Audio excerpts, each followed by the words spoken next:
মুখ্যমন্ত্রী হওয়ার পর নিজের খাস তালুকে পূর্ব মেদিনীপুরে মাস্টার স্ট্রোক শুভেন্দু অধিকারী।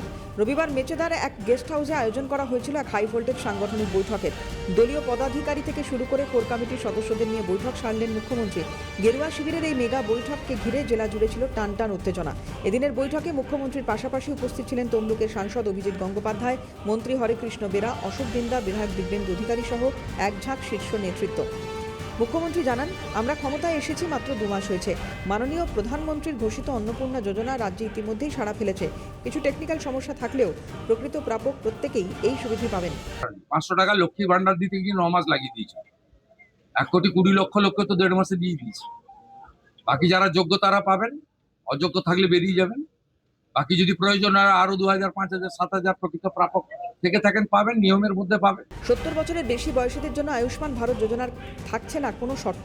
আর যারা এই আওতার বাইরে থাকবেন তাদের জন্য চালু হবে মুখ্যমন্ত্রী স্বাস্থ্য বীমা। আয়ুষ্মান ভারত 70 বছর পেরিয়ে গেলে সবাই পাবে। বাকিরা যারা এলিজিবল পাবেন, প্রায় 70% লোক কভার হয়ে যাচ্ছে। বাকি যে 30% কভার হচ্ছে না তাদের জন্য মুখ্যমন্ত্রী স্বাস্থ্য বীমা চালু হবে, একই সঙ্গে চালু।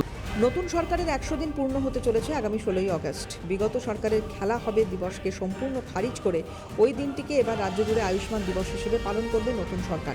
আগস্ট সরকারের 100 দিন পূরণ হবে। 16ই আগস্ট ভয়ঙ্কর দিন কলকাতার ক্ষেত্রে। সুরাবর্দির নেতৃত্বে দ্য গ্রেট ক্যালকাটা কিলিং হয়েছিল। আর সেই দিনটা তৃণমূল কংগ্রেস আগের সরকার খেলা হবে দিবস পালন করত।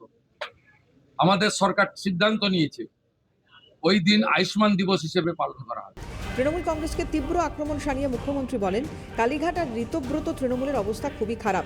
তৃণমূল দাঁড়িয়েছিল দুটো পিলারের ওপর, এক পুলিশ আর 2 আইপ্যাক। সরকার বদলে যাওয়ায় পুলিশ আর ওদের হাতে নেই, আর আইপ্যাক তো ভোটের আগেই পালিয়েছে। স্থানীয় স্তরের নির্বাচনে কালীঘাট তৃণমূল বলুন আর ঋত তৃণমূল বলুন, দুপক্ষরই বেহাল অবস্থা, লোক পাবেন। আমি নন্দীগ্রাম নিয়ে কিছু বলি, নন্দীগ্রাম নিয়ে কি আপনাদের কিছু দ্বিধাদ্বন্দ্ব আছে? তৃণমূল দাঁড়িয়েছিল দুটো পিলারের উপরে, একটা পুলিশ আর একটা আইপ্যাক। পুলিশ তো নেই, সরকারে না থাকলে পুলিশ থাকে না। আর আইপ্যাক তো ভোটের আগে পাতনি গুছিয়ে পালিয়ে গেছে।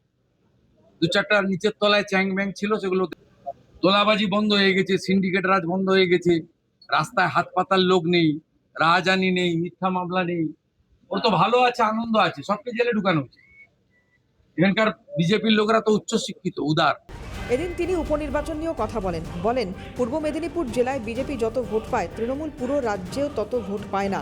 বাংলায় বিজেপির সরকার এসেছে, আগামী কয়েক প্রজন্ম ধরে বিজেপি ক্ষমতায় থাকবে। আমি 9,700 ভোটে জিতেছিলাম, তো আমার কগুণ বেড়েছে 1996 থেকে 1956 থেকে 5 গুণ। তো এটার সঙ্গে 9,700 গুণিত 5 যুক্ত করে।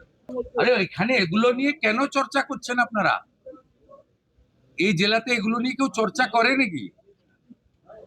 2019-এ 37%, 21-এ 44%, 24-এ পার্টি ক্ষমতায় ছিল না, 49, এবারে 56% ভোট পেয়েছে।